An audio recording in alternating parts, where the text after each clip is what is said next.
Pentingnya kesetaraan gender dalam korban pelecehan seksual yang terjadi di masyarakat harus ditanggapi dengan serius.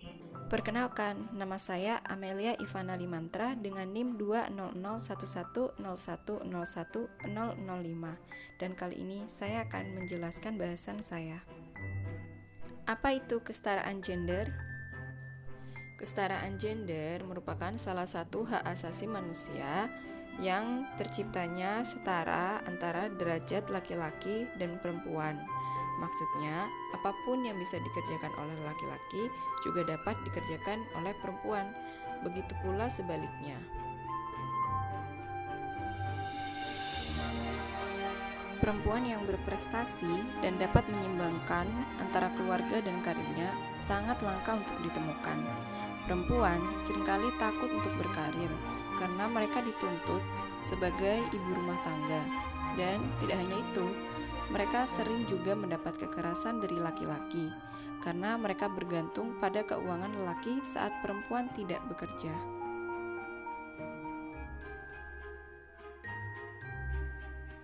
Mengapa hal seperti ini perlu untuk disuarakan dan sangat penting? Karena wanita menjadi salah satu korban dari pelecehan seksual. Apakah pakaian wanita menjadi penyebabnya? Jawabannya tidak. Hal ini bukan dari pakaian yang wanita pakai, karena beberapa dari para wanita yang memakai hijab juga dilecehkan oleh para lelaki, seperti catcalling.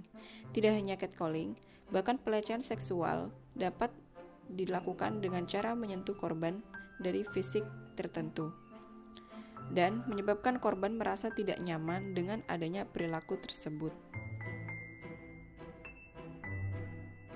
Hal ini juga penting untuk disuarakan karena korban yang menerima hal-hal semacam ini akan terkena trauma dan rasa kepercayaan yang menghilang terhadap laki-laki dan orang-orang yang dipercayainya.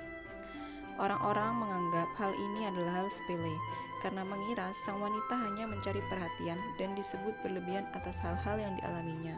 Tentu ini sangat berbahaya bagi wanita dan orang-orang yang mengalaminya.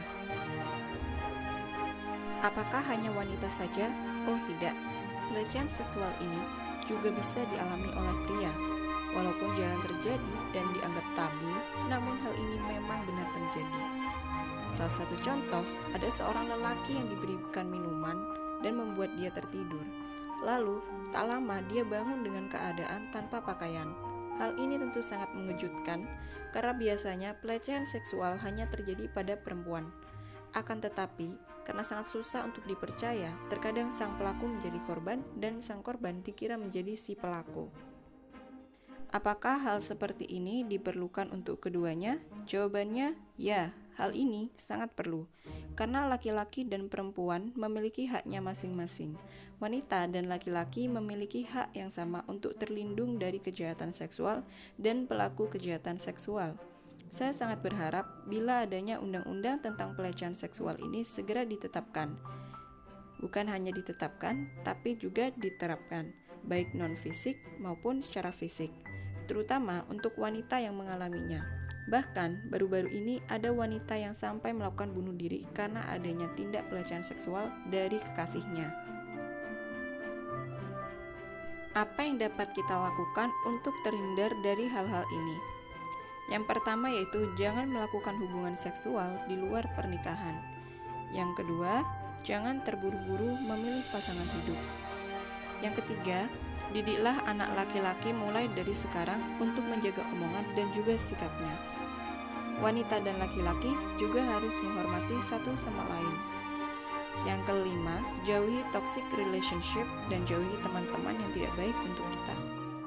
Dan yang terakhir yaitu hindari menonton video-video yang berunsur seksual karena hal ini akan mencemari otak dan membahayakan otak. Jangan lupa, bila kita adalah manusia yang berhak untuk bersuara dan kita diciptakan untuk saling menghargai dan melengkapi satu sama lain. Sekian dari saya, terima kasih. Assalamualaikum warahmatullahi wabarakatuh.